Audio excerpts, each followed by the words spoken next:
ఓ తల్లి ఇంటి బయట కూర్చొని తన పిల్లలను ఎంతో దీనంగా చూస్తోంది. ఆమె కళ్ళెదుట పడి ఉన్న పిల్లల కళ్ళలో కన్నీళ్లు ఎండిపోయాయి. కడుపు లోపలికి ఒరిగిపోయి ఉంది. ఏదైనా తినిపించమని పిల్లలు కన్నీళ్లు కారుస్తున్నారు. ఆమె మాత్రం నిరాశగా ఆకాశాన్ని చూస్తోంది. అమెరికా వాళ్ళు పంపే ఆహారం కూడా లేకుండా పోయిందా? ఈ ప్రశ్న ఇప్పుడు ఈ ఒక్క తల్లి మదిలో మాత్రమే కాదు, లక్షలాది మంది పేద ఆఫ్రికన్ల మనసును వేధిస్తున్న ప్రశ్న ఇది. వాళ్ళు పడుతున్న నరక యాతన ఇది. అమెరికా ఫస్ట్ అనే నినాదాన్ని, విధానాన్ని నరనరాన ఎక్కించుకుని అగ్రరాజ్యాన్ని పాలిస్తున్న డొనాల్డ్ ట్రంప్ అమానవీయ నిర్ణయాలు తీసుకుంటున్నారు. అధ్యక్ష పదవి చేపట్టిన 10 రోజుల్లోనే అమెరికా ఇతర దేశాలకు అందించే సాయం యుఎస్ ఎయిడ్ని ఆపేయాలని ఆదేశించారు ట్రంప్. 6 లక్షల కోట్లకు పైగా బడ్జెట్ కలిగిన ఈ సహాయ సంస్థను మూసివేయడం అంటే ప్రపంచ వ్యాప్తంగా పేద ప్రజల ఊపిరి తీయడమే. ఈ నిర్ణయం ఇప్పటికే కొన్ని రోజులు అమల్లో నడిచింది. కానీ అమెరికా ఫెడరల్ కోర్టు న్యాయమూర్తి ట్రంప్ నిర్ణయాన్ని తాత్కాలికంగా నిలిపివేశారు.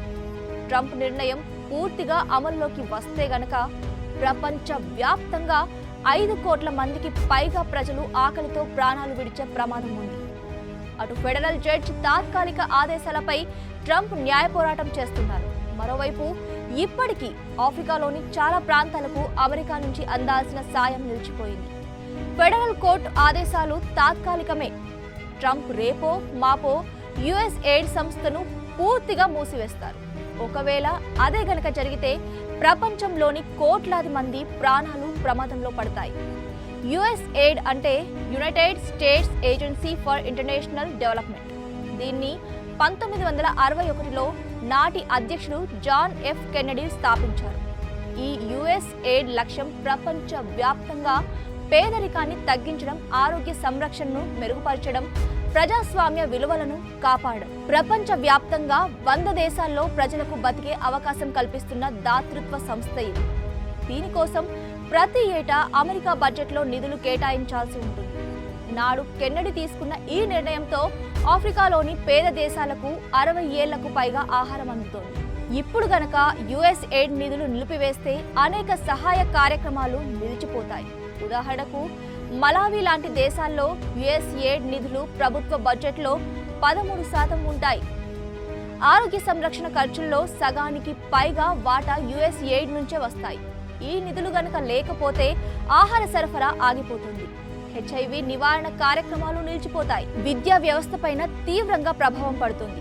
యుఎస్ ఎయిడ్ ని మూసివేస్తే గనక ప్రపంచ వ్యాప్తంగా కేవలం 3 నెలల్లో పెను మార్పులు జరుగుతాయి. కెన్యా, నైజీరియా, ఇథియోపియా, యుగాండా దేశాల్లో 1,50,00,000 మంది చిన్నారులు ఆకలితో మరణించవచ్చు. సూడాన్లో 50 లక్షల మందికి పైగా ముద్ద ఆహారం కూడా అందదు. ఆఫ్రికాలోని తీవ్ర పేదరికం 50% నుంచి 80%కి పెరిగే అవకాశం ఉంది. అటు ఆఫ్రికా దేశాల్లోనే కాదు, ఆసియాలోని పలు దేశాలు కూడా నరకంలోకి వెళ్తాయి. యెమెన్లోని ఇప్పటికే 45% ప్రజలు ఆకలితో బాధపడుతున్నారు. యుఎస్ ఎయిడ్ లేకపోతే ఈ సంఖ్య 60%కి పెరుగుతుంది. అమెరికా కేటాయించిన మొత్తం 5 లక్షల మెట్రిక్ టన్నుల ఆహారం నిలిచిపోతే 3 నెలల్లోనే ప్రపంచంలోని చాలా దేశాలు శ్మశానంగా మారుతాయి.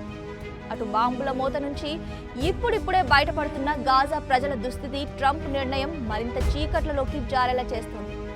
ఇజ్రాయెల్ హమాస్ 15 నెలల యుద్ధం కారణంగా గాజాలో 48,189 మంది మరణించారు. ఇందులో 19,000 మందికి పైగా చిన్నారులే ఉన్నారు. ఇదే సమయంలో యుఎస్ ఎయిడ్ సంస్థ మూతపడితే ఇది 15 లక్షల మంది పాలస్తీనియన్ల కడుపును కొడుతుంది.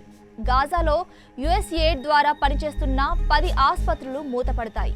ఆక్సిజన్ సిలిండర్లు, అత్యవసర మందులు లేకుండా 1,00,000 మందికి పైగా రోగులు మరణించే ప్రమాదం ఉంది. ఇప్పటికే అక్కడి 80% ప్రజల భవిష్యత్తు గాఢాంధకారంలో మగ్గి ఉంది.